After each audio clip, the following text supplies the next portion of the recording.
Okay, you guys, welcome back to my channel. And here where we take up our bed and walk, or we make up our bed and strut. Okay. Okay. So my name is Ronnie. I'm going to be showing you guys how I achieve this look here. This is now. I do have on bottoms. Okay. Twerk it. No, I'm just playing. But no, so this is natural hair cornrows. Um Okay, this is my real hair. It's not natural because it's relaxed. I haven't had a relaxer in about 2-3 months.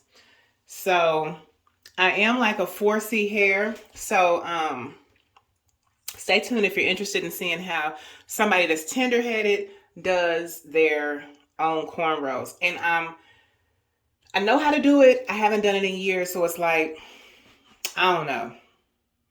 It's one of those things where um it's like riding a bike. Once you learn how to do it, you remember how to do it, but the first time you're gonna be like kind of, wobbly or whatever. So with that being said, I understand that it's not as neat as it could be, but it's an excellent protective style. Anyway, just watch the video, y'all. Don't forget to comment, like, and subscribe.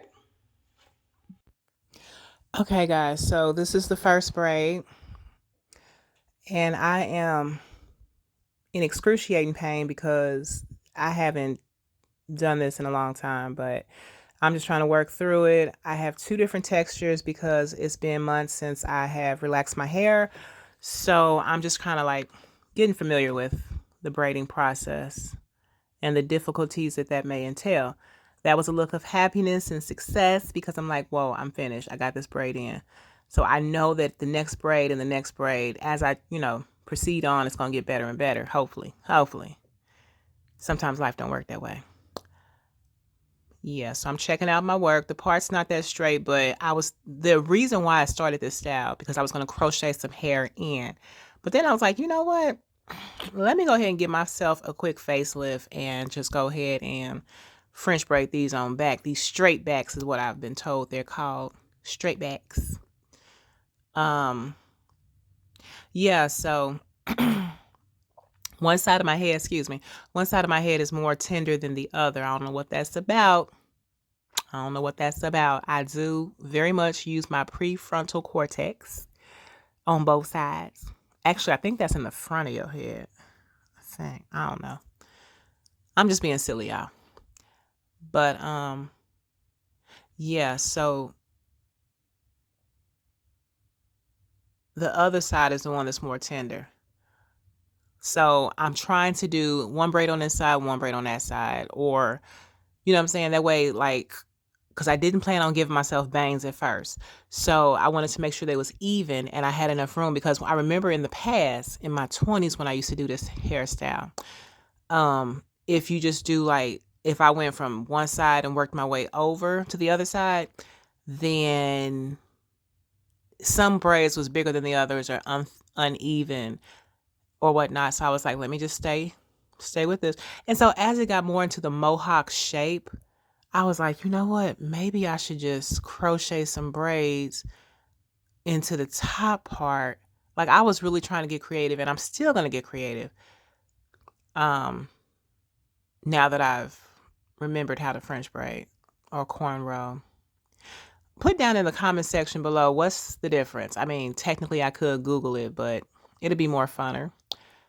If that's a word. It'd be more entertaining to be able to read comments from people who might know the answer to that. The difference between cornrows and French braids.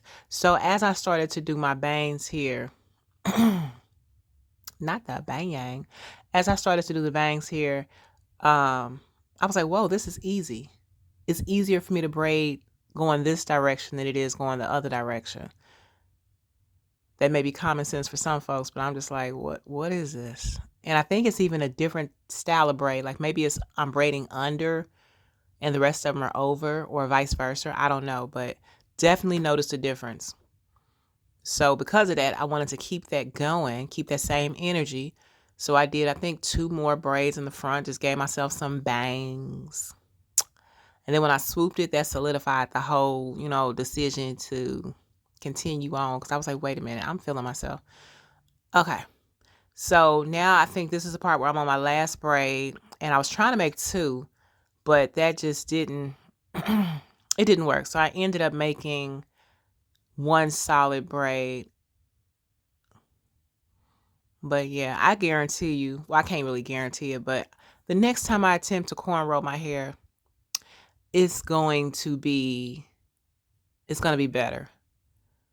Y'all see, just stick around, subscribe, follow, like, share, leave a comment. I don't know why it's so hard to get comments on YouTube. You get way more views than you get likes, and you get way more likes than you get comments.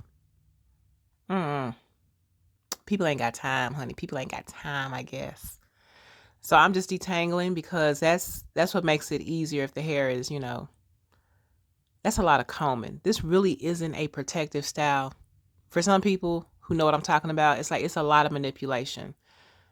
And the very next morning, I took down 1 braid and redid it, and I was just like, whoa, the amount of possible breakage I was causing. I was like, yeah, I'm gonna leave these up for at least 2 weeks. And if they start getting messy, I can always slap a wig on, or, you know what I'm saying, when they get really loose, because I'm not about to stick nothing through these because they was tight, believe it or not. That's when I can go ahead and crochet some hair into there. Yes, you just saw some blue magic, honey. You just saw some old school blue magic.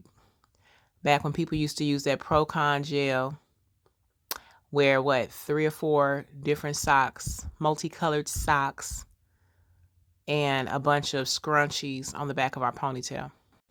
Okay, so as you know, the last part of doing any type of hairstyle, especially braids, is laying them edges, okay?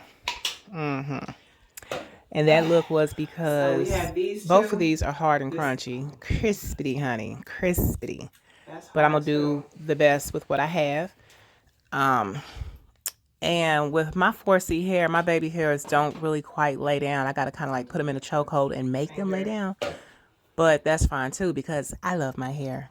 2023, brand new me. Don't get it twisted. Right now, I'm just trying to convince them that the laying down process is what you want to do. I'm putting the boost edge control or lock holder. I don't know what that stuff is. I was using it for my son's dreadlocks, but now he didn't change his mind. So I'm not. That's $9.99. I'm gonna use that product as edge control.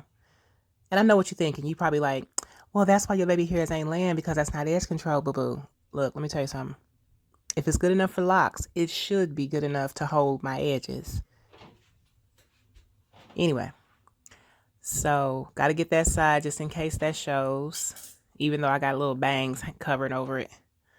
And that thing, that little yellow thing, that big old edge brush, that was what, $3.99 at the hair store? If you ain't bought one, stick with your toothbrush and just clean your toothbrush out because you still have to clean that out. It's like one big toothbrush. That's all it is. It don't feel bad if you still putting a toothbrush in your video because it's literally the same thing. Save your extra $3. Okay, well, maybe toothbrushes don't have that little metal rat tail on the end. But is it that? Anyway, back to the video. So, yeah. Thanks for watching. Thanks for watching.